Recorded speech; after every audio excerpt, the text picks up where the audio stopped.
Do you hate yourself? All right, okay. Maybe hate's a bit of a strong word, but do you have a kind of aversion, a kind of resistance, a kind of non-acceptance to some aspects of yourself that you would like to change? Would you like to build a better relationship with yourself? Would you like to accept yourself? Well, you're in luck. Because Ollie once again with Free Your Zen, welcome again. We're talking in today's video about how to stop hating yourself, how to, in fact, instead accept yourself. 5 ways. Let's begin. Firstly, become aware of your inner voice. Become aware of that. Through mindfulness, this tends to happen anyway. When you start to pay real close attention to what that inner voice is saying, you also start to create a bit of distance from it and realizing that those judgments, they're not you.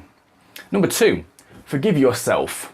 Realize fully that what you did in the past, you were working with the best you had.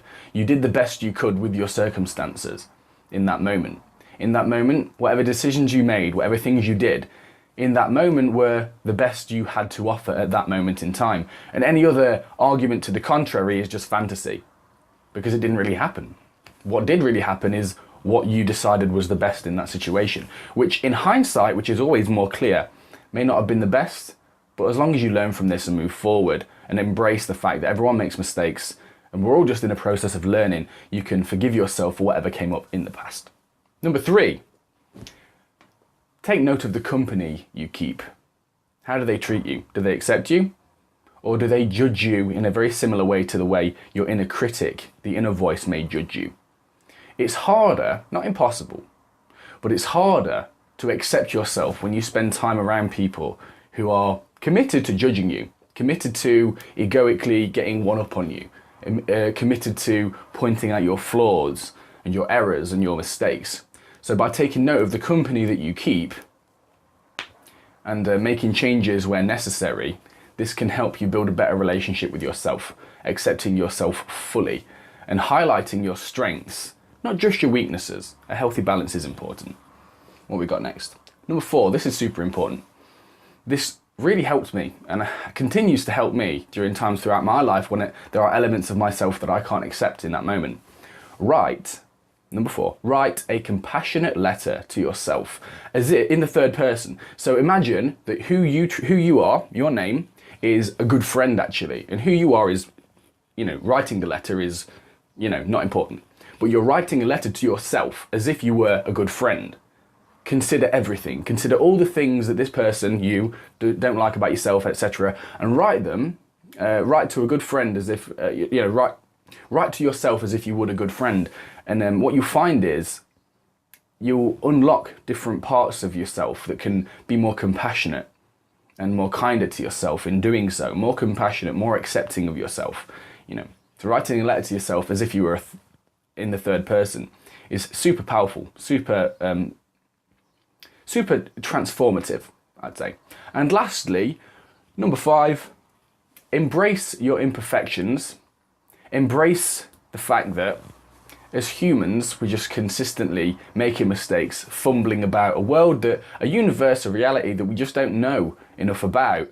And we are expected to know all about ourselves, we're expected to be perfect. No, these things don't exist. Now, it's important to love yourself because of this fact. Because that as humans, we're just messing about, we don't know what we're doing, but that just makes our efforts all that sweeter, all that more lovable. So loving yourself because of your imperfections, not just in spite of them, is a practice. It's an attitude shift that I recommend a lot in a lot of my videos, but it applies more in this video than any other. So those were the 5 ways. Thank you for watching, I appreciate it. It is haiku time. So if you'd like to bring your attention to your breathing just for a moment, what I'd like you to do, actually, I'd like you to envision, I'd like you to imagine for me, you being sat indoors, whether that's in a car, whether that's in your house, but you are looking out the window, and on this window, rain is hitting the window, and it's making that noise.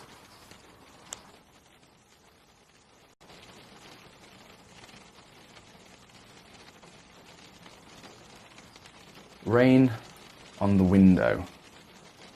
This orchestra in nature needs no translation.